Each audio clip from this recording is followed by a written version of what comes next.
There was this fascinating question that I had at 3 AM. If Albedo was the one that was commissioned to draw Miss Hina, would Miss Hina fall into the realm of possible creatures that can be brought to life through alchemy?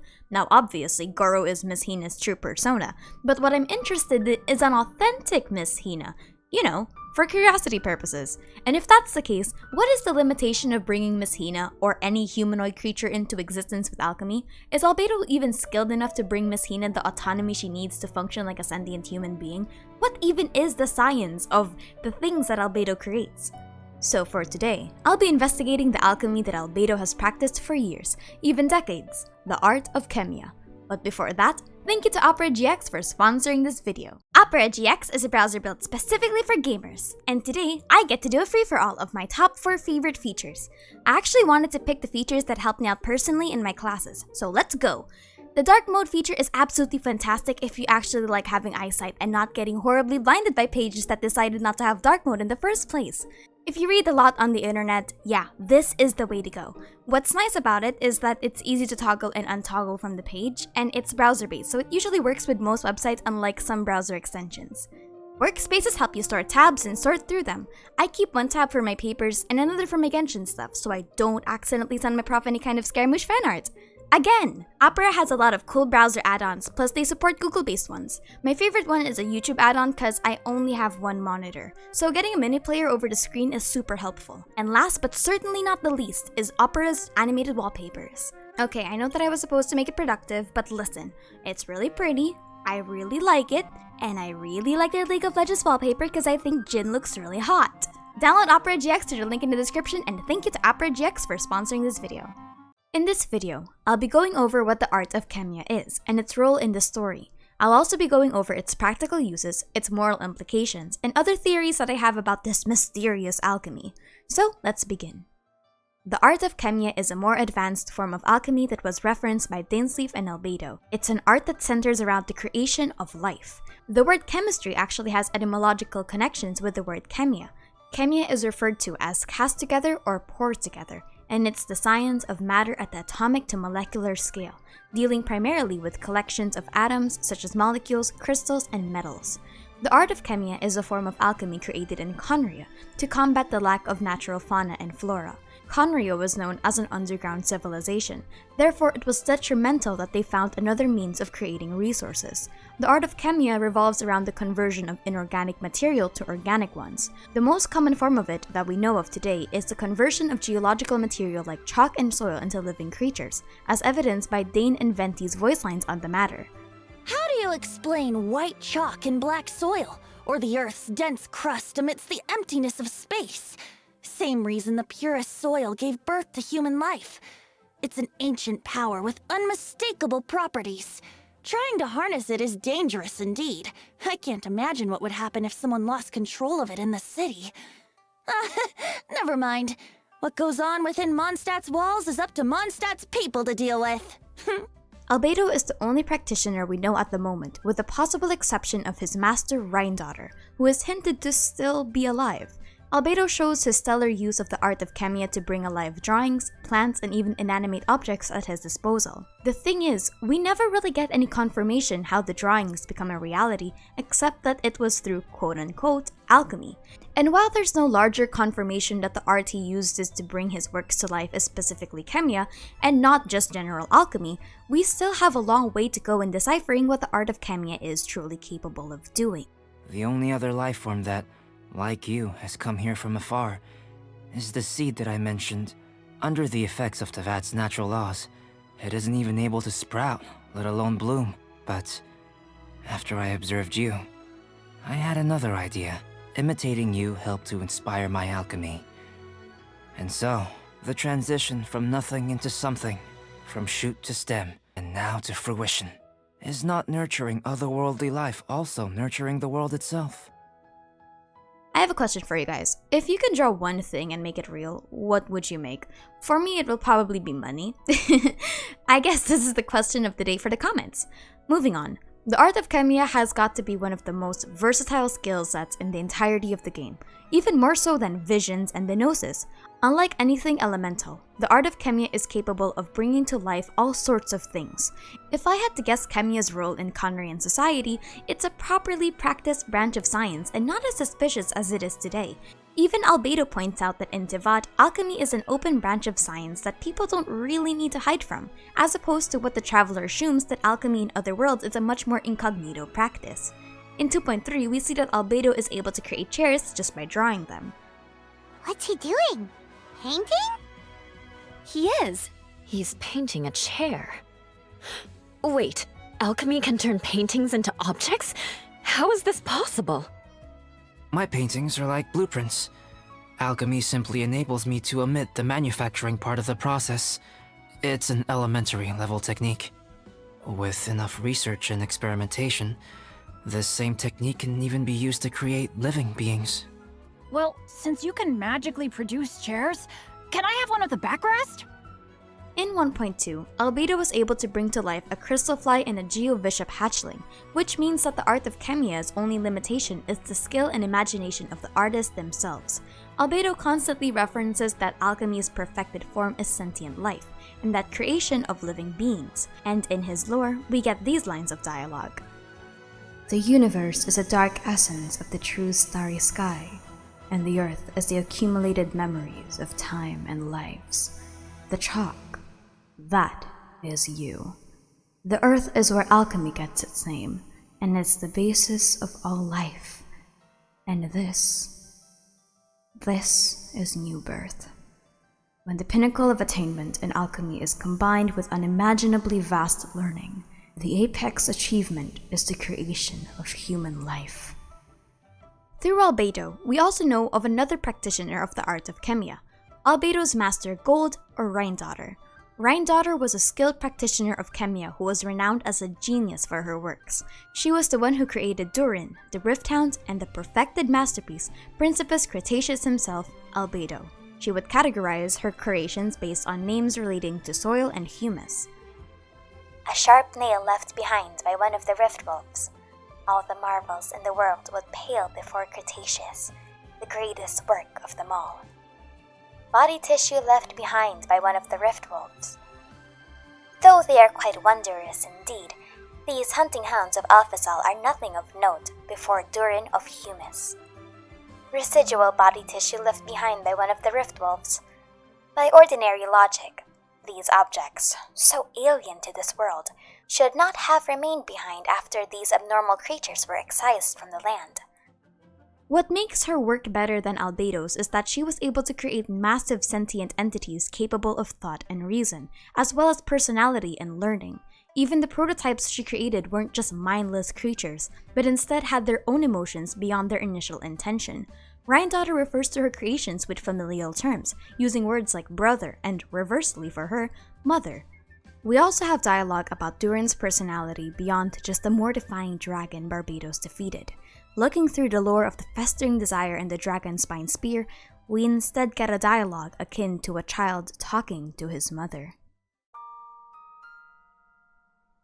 This is a memory that a child named Durin had of his mother. Thank you, Mother. Thank you. You gave me wings to soar in a mighty form. Mother, I wish to go to a land of lovely songs. I will tell them about you, Mother, and about everyone else. I shall tell them that the place where I was born is beautiful. He had a very, very long dream. He dreamed that he and everyone else had gone on a long, long journey into a land where green grass grew and where soulful songs were sung. He dreamed that he sang along with the gentle people of this land and danced in the skies with a dragon as beauteous as a jewel.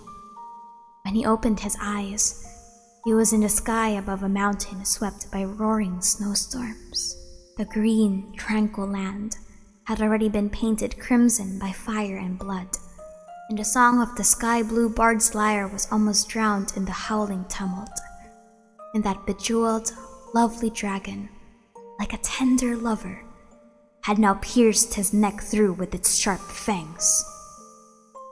Farewell, Mother. My journey is ended. I shall sleep beneath this white, shining silver. And perhaps this is good. Farewell, O lovely bard. And farewell, O lovely dragon. Would that we had met in a different time and place, to meet, to song and dance together. Now then, this great blessing that pulses through my veins, and lovely sight of the dark universe that gave me birth, they are now yours to inherit. This is Nigredo, the Blackening, the first stage of alchemy. Even now, I find the Nigredo processing stage of alchemy passed down by my master to be full of mystery. What did my master want to create using this technique? My research is far from over. I will require your help to investigate further. Then we have the mimicry of human life, the primordial human project. Creatures born from chalk made to surpass Rhine-daughter and be her successor.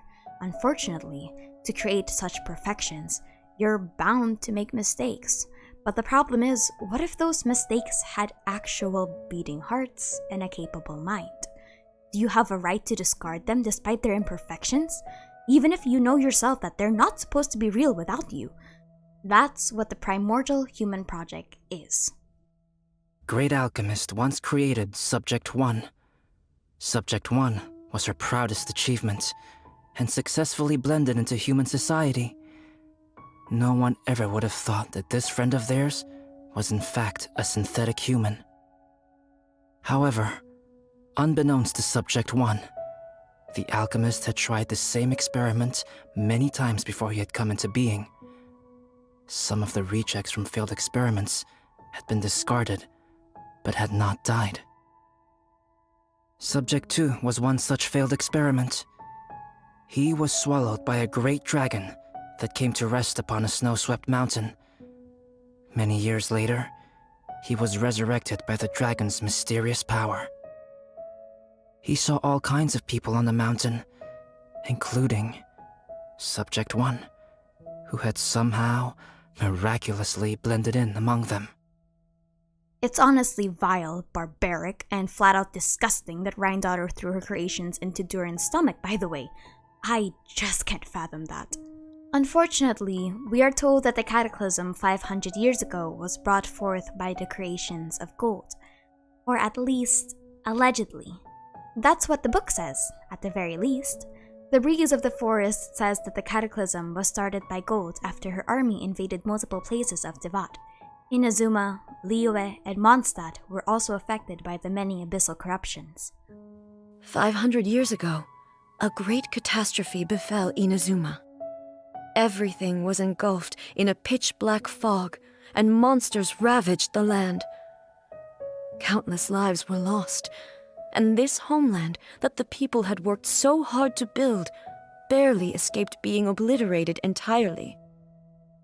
The monsters committed many atrocities on Inazuman soil, and the Rift Hounds were always their advance guard. Their duty was to tear open a passage through space with their claws and teeth, and then call in even more powerful beasts. What I'm curious about, though, is why would Rhine-daughter weaponize her creations when, throughout history, she seems to be more of a scholarly figure simply creating? It's possible that this has something to do with exposure to the Abyss in general, where her ambition slowly corrupted her and she wanted more than simply academic endeavors. But even then, the word corrupted is so vague that we have yet to see anything beyond that, which is why her next series of moves is even more peculiar. We know that she never stopped creating. She never stopped trying to perfect her creation even after the Cataclysm because ALBEDO was created and the primordial human project continued. I am a synthetic human being. A human forged by human hand. The one who created me, my mother and teacher. Her name is Rhine-daughter, a researcher from Conria, also known as Gold. When the pinnacle of attainment in alchemy is combined with unimaginably vast learning, the apex achievement is the creation of human life. I am indeed somewhat older than my appearance might suggest, but when I came into being, Conria had already been destroyed. I have no memories of it. My master raised me and taught me everything. Like her, I am a pure alchemist. I live for academic knowledge. Nationality and identity are not what ultimately define us. Rheindaughtr created two miraculous beings. One is me, and the other is the venomous dragon, Durin, who died here. As sons of Rheindaughtr, Durin and I are indeed inextricably linked to one another. The phenomenon of our creation defies definition within the scope of a typical human worldview. But if we may tentatively call it birth, then yes, we, by extension, are family. Albedo to Rheindaughtr is another peculiar notion. On one hand, it's easy to say that she cared for him like a son, but the more we understand their dynamic, we see something much more akin to a successor. Rheindaughtrs' attitude towards him has been relatively cold, according to Albedo. He refers to her as someone strict, but if Albedo considers her as his maternal figure, then maybe they did have that connection. It doesn't seem like Rheindaughtr was abusive or demeaning of Albedo, which only makes me even more curious about what kind of person Rheindaughtr was before the cataclysm. But all we know is that Rheindaughtr disappeared after they found an artifact known as the Heart of Naberius. Naberius being named after a demon from the Ars Goetia, much like Barbados, Morax, and Baal. We know that Albedo was sent to Mondstadt and given his final assignment, to complete the Opus Magnum. The Secretum Secretorum is a letter that's supposed to be from Aristotle to his student Alexander the Great, on an encyclopedic range of topics, including statecraft, ethics, physiognomy, astrology, alchemy, magic, and medicine, which would fit well with the theme of Rheindaughtr giving her intelligence to Albedo in the form of the Opus Magnum. We also know that Albedo was taught the different alchemical processes needed to achieve his assignment, and that he was tasked to find the truth of the world. What's interesting though is that Albedo makes a mistake in trying to formulate the processes needed for the magnum opus. Negredo is the first step in alchemy, drawing from primordial forms. Albedo is the step in which change begins. Rubedo in alchemy refers to the refining of feeling. The Trinitas is the final stage of the alchemical transmutation process. Now it's time to start theorizing. The first thing I want to theorize is that the Art of Khemia will be the reason Albedo loses control. Or at least, Albedo isn't perfected enough to the point that he isn't immune to the same fate as Durin and the Rift Hounds. Remember, while Albedo is considered as a superior entity because he's a synthetic human or homunculus, he is only the second stage of the process. Not to mention, he himself messed up the sequence, confusing Rubedo and Saturnitus. This means that Albedo himself is imperfect, but he just likes to believe what his master said, that he was the pinnacle of her creations. Those born of Earth are bound by its imperfections, but those born of chalk are free of impurities. You and I are alike, both composed of a substance that has yet to be fully defined. If, one day, I lose control, destroy Mondstadt, destroy everything, can I rely on you to stop me? The second one is the failed prototype's plan to weaponize alchemy for themselves. With a drop of 2.3, we find out that one of the creatures Rheindaughtr created from the primordial human project revived itself through the mysterious energy in Durin. That being said, we also know that Subject 2 infused the Whopper flower with alchemy, almost akin to Durin's magic, meaning that Subject 2 must have some form of knowledge about not only basic alchemy, but also the Art of Khemia. This is because Subject 2 stole Albedo's notes. When the event ends, we meet an Albedo in Mondstadt. At first glance, he's missing the birthmark on his neck, which the traveler reacts to. But when the traveler rechecks it, the Albedo smiles at him and even smirks. The answer to whether this is our Albedo or imposter Albedo is purposely left vague. Regardless though, we have yet to uncover fake Albedo's role in the story, and what his grander purpose would be. It seems that he's always curious about life, much like how Albedo is. And maybe, just maybe, he'll fall prey to the kind of yearning that his master did. Okay, but they're just Sensetias. I think you're only so attached to them because you don't have much fruit of this quality in your possession. When someone's pockets are full and their spirit is fulfilled, they don't easily fall prey to this kind of yearning. It's unknown if this is Albedo or fake Albedo that said this, but your guess is as good as mine. But finally, we have the endgame of Genshin, and what's the role of the Art of Khemia there? I'm honestly not quite sure. The Art of Khemia at the moment is so reduced to background information that having any kind of meaningful discourse about it will mostly return to Albedo's loss of control. But the Art of Khemia, in and of itself, is powerful. I wouldn't doubt if the Abyss actually know about the Art of Khemia, given they have sages and lectors amongst them. If the Art of Khemia was so openly practiced before, surely they'd have known. Meaning that's how they even survive in the Abyss, or the dark universe of which they were born from. Who knows? But yes, that's all for today. To return to the question in the thumbnail, I absolutely believe that Albedo can create Miss Hina, but the intelligence, personality, and overall attributes of Miss Hina wouldn't be on the same level as Guro's. I don't think Albedo is skilled enough to create thinking and cognitive life forms. After all, he has still yet to master his alchemy. If she were to be alive, she'd be able to walk and be able to incorporate basic speech. I'm guessing. That would depend on Albedo's craft, of course. Well, that's it for me today. If you like this kind of content, please consider subscribing and commenting below. What do you think of this insanely OP art of making anything and anyone you want? Again, thank you to OperaGX for sponsoring this video, and I'll see you all next time. Goodbye.